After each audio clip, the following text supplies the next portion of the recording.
Il était une fois un condor appelé Kuntur qui vivait dans la cordillère des Andes. Ce magnifique oiseau existait déjà à l'époque des Incas. Tout le monde le vénérait car il incarnait la sagesse et protégeait depuis des siècles l'équilibre de la nature. Son domaine s'étendait à l'infini dans les hauts plateaux de l'Amérique du Sud.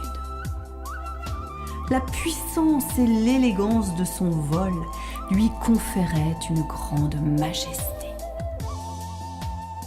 Jour après jour, planant entre le tapis vert des hautes montagnes et le bleu du ciel, il surveillait consciencieusement chaque recoin de son immense territoire. Kuntur n'hésitait jamais à porter secours à plus faible que lui. Cependant, au ras du sol, une petite boule de poil prenait plaisir à le narguer. Cet enquiquineur était un cochon d'Inde, Cuyecito en péruvien, dont l'espèce datait également de l'époque des Incas. Prénommé Pichu, ce minuscule animal aimait par-dessus tout faire de mauvaises farces.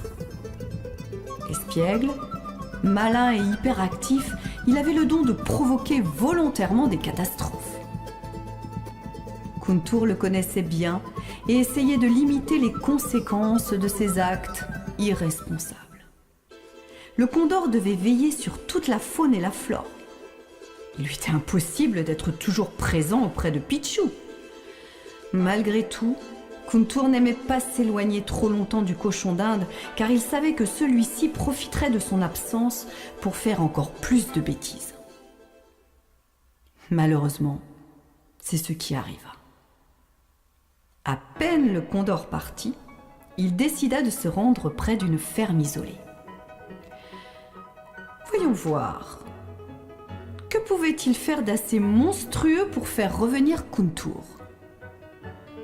Il ne mit pas longtemps à trouver. Pour commencer, il dévasta tout un champ de maïs. Puis, fatigué mais décidant que ce n'était pas suffisant, il réussit à ouvrir l'enclos où le bétail était parqué. Pour finir, fier de ses exploits, il se roula par terre, se tordant de rire en les regardant s'enfuir. Mais, lorsque les fermiers constatèrent les dégâts réalisés sur leur exploitation, ils furent très en colère. Ils décidèrent de retrouver et de punir sévèrement le responsable de ce gâchis. Malheureusement pour lui, c'est à ce moment-là que choisit Kuntur pour passer au-dessus de leur tête. N'écoutant que leur fureur, les hommes voulant à tout prix un coupable pour assouvir leur vengeance, accusèrent injustement le pauvre oiseau. Kuntur ne comprenait vraiment pas pourquoi les hommes le pourchassaient. Il avait toujours vécu en bonne entente avec eux. Cependant, après plusieurs jours passés à déjouer les pièges qu'ils lui tendaient, épuisé, le condor fut attrapé. Pourtant, pendant ce temps-là, loin de la ferme, Pichu ne s'amusait plus. Une fois l'euphorie retombée, il commençait sérieusement à s'ennuyer. Avec qui allait-il jouer au chat et à la souris ? Ce jeu n'avait plus de charme sans le condor. Au bout de quelques jours, l'ennui fit place à l'incompréhension, puis à l'inquiétude. Qu'était-il arrivé au condor ? Il ne s'était jamais absenté aussi longtemps.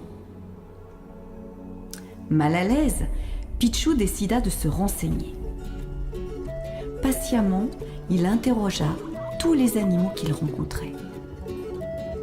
C'est alors qu'il apprit la terrible nouvelle.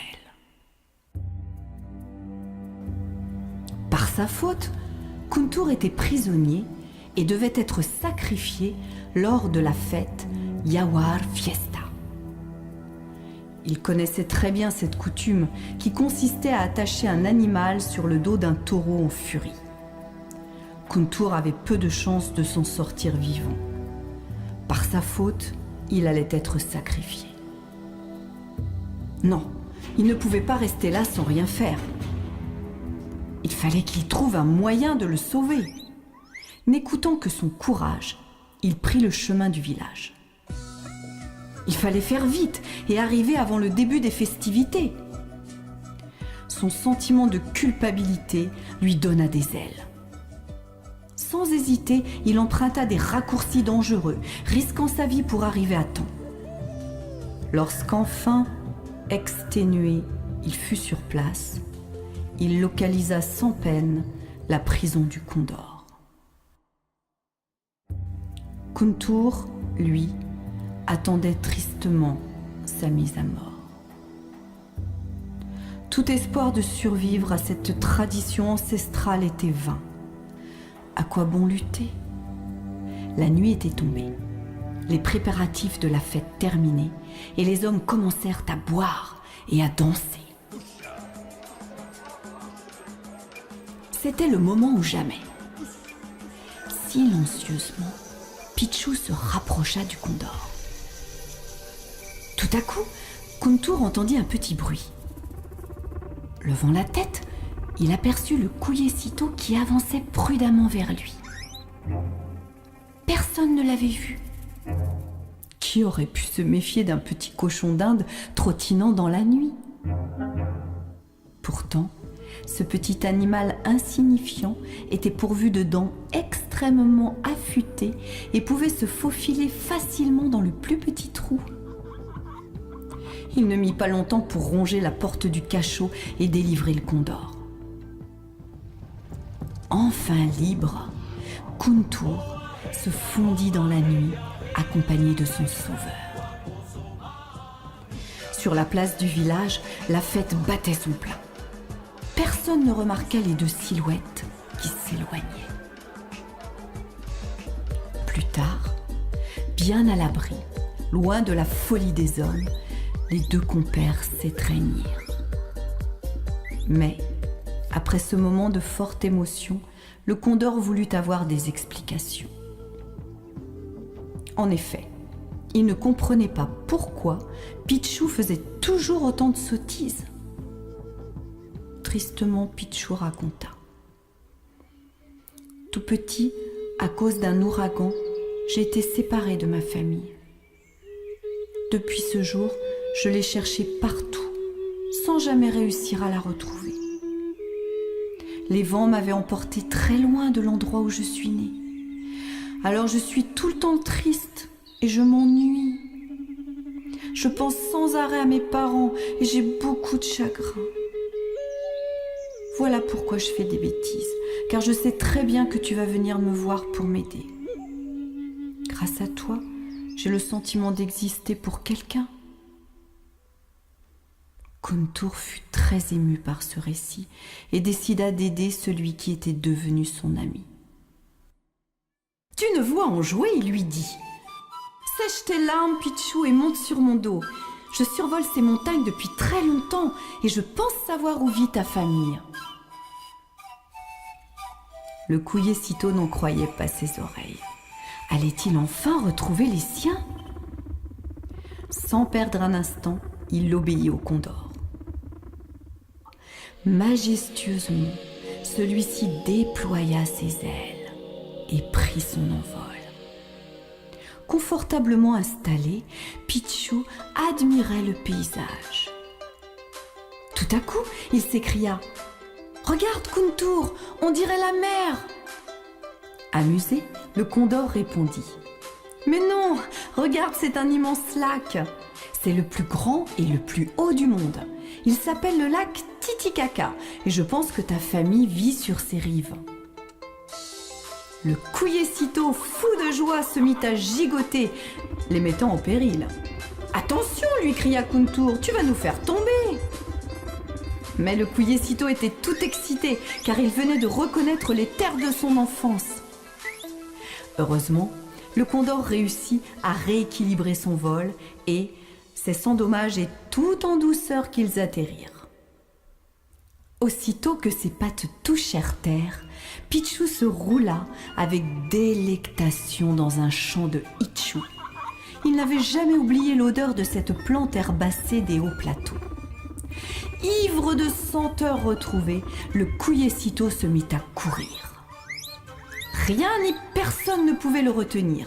Il ressentait au fond de lui la présence des siens. Il éprouvait un besoin vital de les retrouver le plus vite possible et de les serrer sur son cœur. Pourtant, tout à coup, il s'arrêta, se retourna et revint sur ses pas. Il ne pouvait pas quitter son ami comme ça. Il lui sauta dans les bras et le remercia chaleureusement. Kuntur fut touché par ce geste spontané d'amitié. Pichou aussi avait été courageux. Il l'avait sauvé d'une mort affreuse, même si c'était lui le responsable de la colère des hommes. Avant de le quitter, Kuntur lui promit de toujours veiller sur lui, à condition qu'il ne fasse plus jamais de bêtises. Le cochon d'Inde le lui assura, car il n'en avait plus besoin désormais. Très vite, il retrouva sa famille, mais revit aussi le condor très régulièrement. En effet, il n'est pas rare de voir dans le ciel un drôle d'équipage voler. Ne soyez pas étonnés, c'est juste un condor et un cochon d'Inde qui font un petit bout de chemin ensemble.